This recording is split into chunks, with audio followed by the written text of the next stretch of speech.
Encore une fois, on la croyait sur le chemin de la guérison. Sur le plateau de Touche pas à mon poste.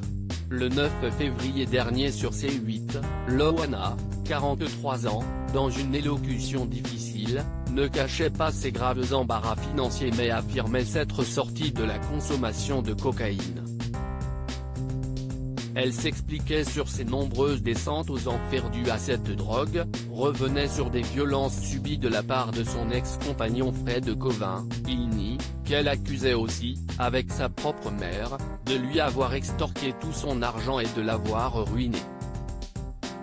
Retrouvée inanimée, elle voulait croire en des jours meilleurs et les téléspectateurs aussi. À l'approche des 20 ans de Loft Story, dont elle était sortie victorieuse, avec Christophe, C8 tournait même son portrait, retraçant sa vie d'ex-gogo danseuse à star de la télé-réalité. CIST précisément pendant le tournage de ce documentaire que tout a dégénéré.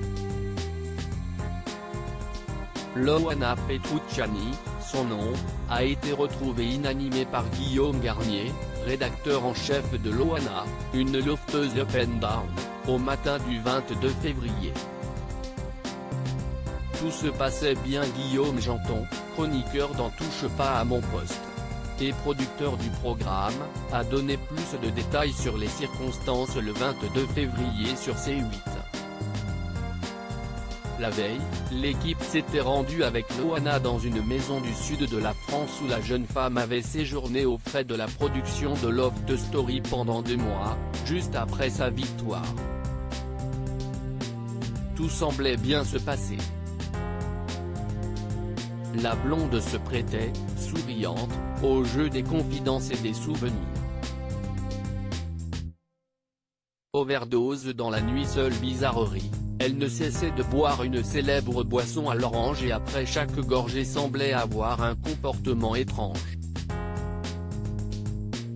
Y a-t-elle ajouté du GHB liquide, drogue du violeur, dans la bouteille? Si est-il sans doute dans la nuit qui a suivi qu'elle a fait une overdose. Selon des témoignages de voisins de l'hôtel, elle aurait hurlé « Sylvie, j'ai perdu mon flacon ». Sylvie Ortega, ex-compagne du fils de Sheila, accusée sur les réseaux sociaux de lui avoir fourni la drogue, note de la rédaction. Loana a été immédiatement transférée à l'hôpital d'Hyères dans un état critique. À l'heure où nous bouclons, l'inquiétude prime.